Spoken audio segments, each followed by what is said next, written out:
Every June has been designated as Men's Mental Health Awareness Month, and this year is no exception. We are going to be looking critically into the awareness as regards this particular topic. Thank you for joining us on Guardian Talks. I am Olukayode Olumuyiwa, and yes, I'm going to be your host today while we look critically into this particular cause. Stick around, and yes, we'll be right back.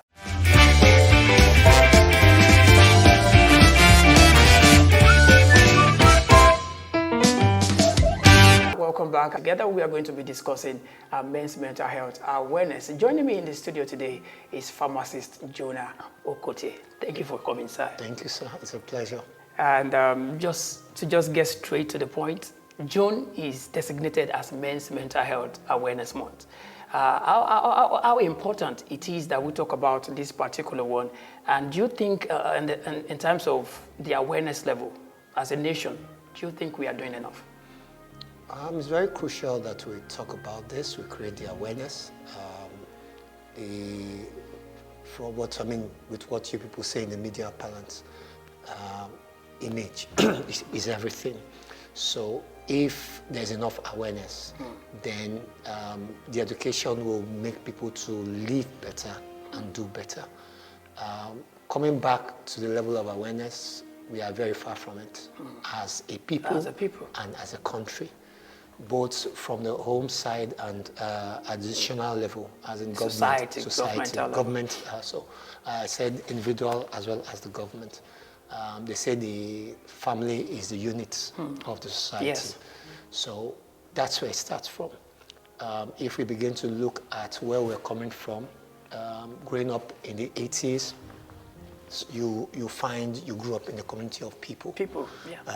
You had uncles, you had aunties, you had everybody. So, and then there were mental issues, some instances of mental cases, and the facilities were there.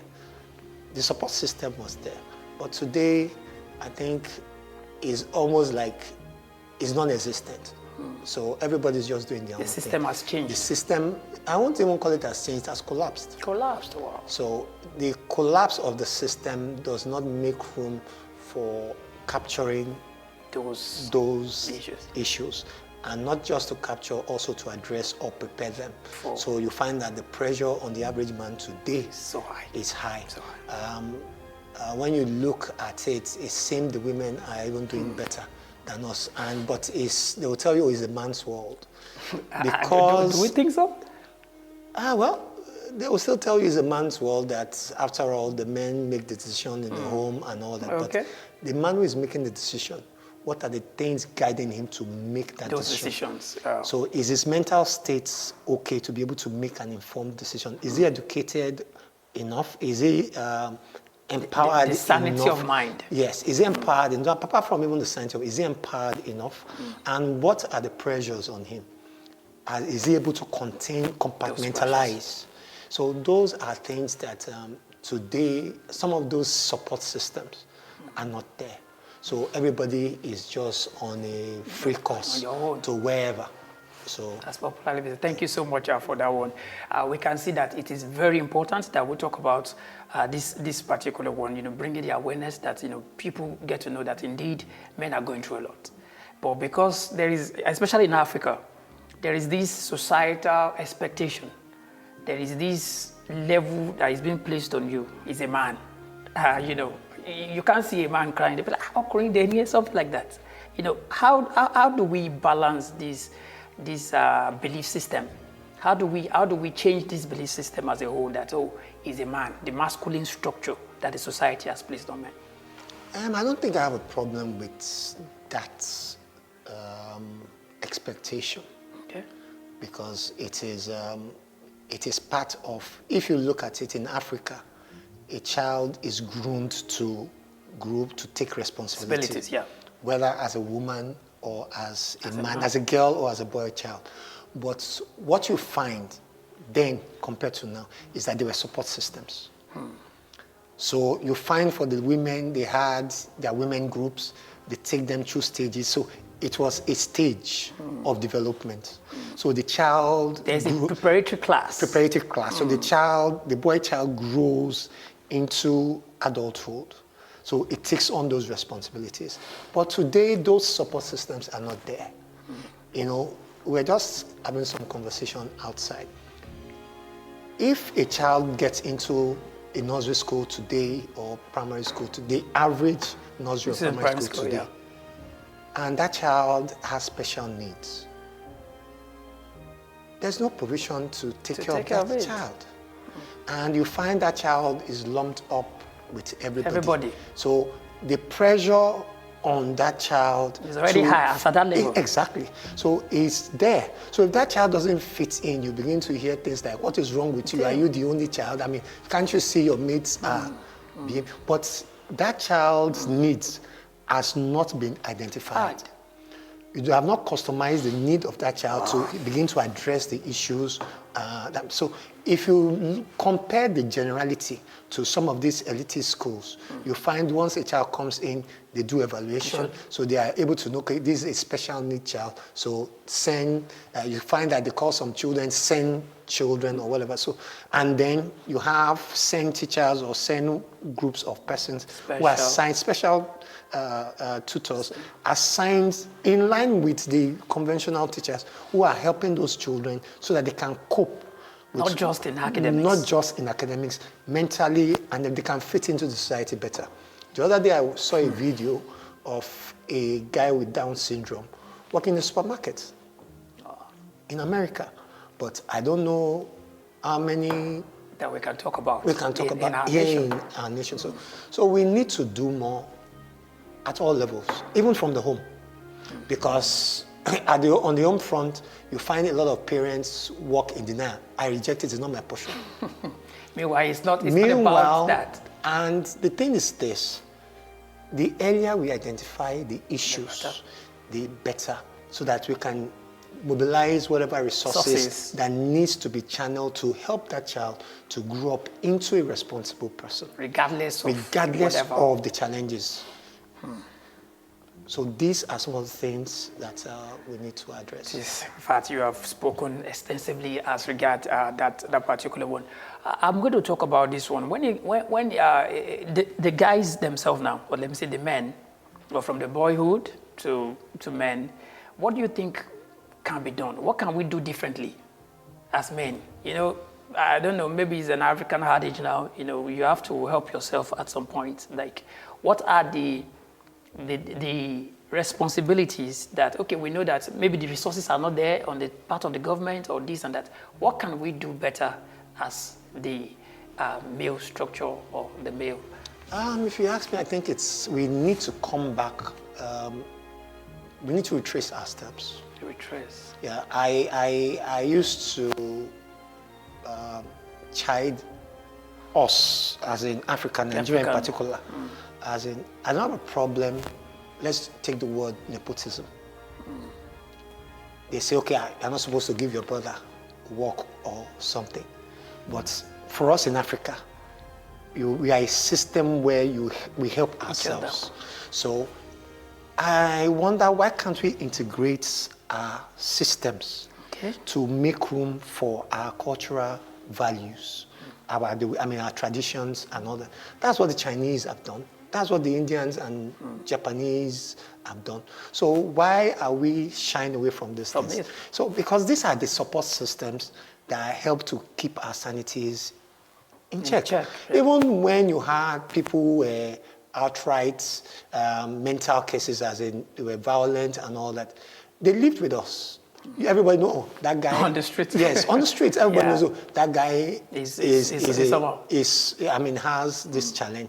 But then everybody has a certain way of relating with him. Yeah. And the irony is that he also has a certain way of relating. And if you begin to cross the boundary, it begins to warn you that take your time. And of course, everybody tells you, everybody tells you, oh boy, leave him alone. So, but today, you find the individual is just on his own, like they say, Oyo. Oh, why? Indeed. Yeah, so I think that really is a major challenge. And institutionally, we don't have enough systems. Take, for instance, Lagos. Apart from Yaba and maybe a department in Lasso, In Lut. and maybe some other hospitals. Lagos today is roughly about 20 million strong. Now you look at the population. So that and the population, structure. how many Can they can accommodate? these facilities accommodate? So, and the resources too, it's not there. Limited. So if you talk in terms of, not even talk about the drugs, let's even talk about the systems, the non-pharmaceutical interventions. And then if we look at the angle of the personnel, the health practitioners, the psychiatrists, I think I was going through and the percentage I saw was about 250 people personnel. How do they cater for the rising numbers in this? If we have 250, then I think we have a lot. So it's much. I say if we have 250, that means we have a lot. But right now, I'm not sure we have up to 250 in Lagos or even nationally. Wow. Because a lot of, just yesterday, no, on Saturday, I had a meeting with a psychiatrist who has moved to England now. Wow. And we had to do an evaluation on a client, and it's sad that he was lamenting that in Nigeria the provisions are not there to capture some of these challenges from the early stage. That going over there as in short is shocked. For him is so overwhelmed that there are some things that could have been prevented, some things that could have been done early in this place, but unfortunately. But if you ask me, I'll say it's not a totally gloomy stage or gloomy situation. Internet or social media has made life easy for us. We could do that through WhatsApp, access clients and all that, which I think these are some opportunities we can begin to leverage on and explore. But that being said, the government needs to do a lot more by stimulating conversations. And I think you guys talking about this today, you are also a very important part in this. The media has a very important role.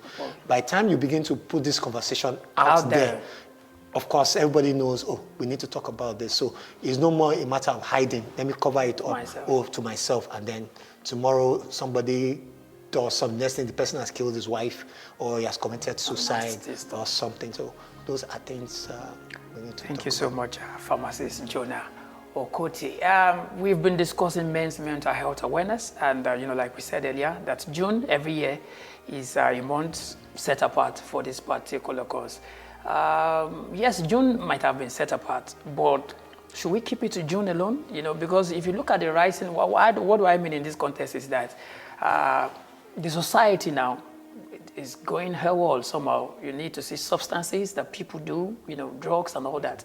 These are also another contributing factors to the rising cases we have. So if you're going to, talk as regards how do we tackle the menace of drugs, that's another, because it's a contributory factor to some of the rising cases we have in mental health.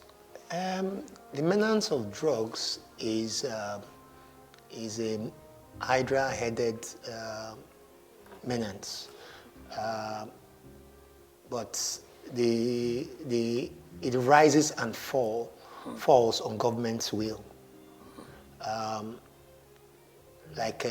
Somebody said, I don't have a problem. I may not be able to stop the birds from flying, but I can stop them from perching on my head. There will always be bad people out there, but it's the government who has the responsibility to say, this far you can go. In this environment, you can't do this. As of today, the body saddled the responsibility of registering places where medicines are supposed to be displayed. Is the Pharmaceutical Council of Nigeria. But you and I know today that every Tom, Dick, and Harry peddles drugs. You find some of our politicians use patent medicine opening to use to settle some of their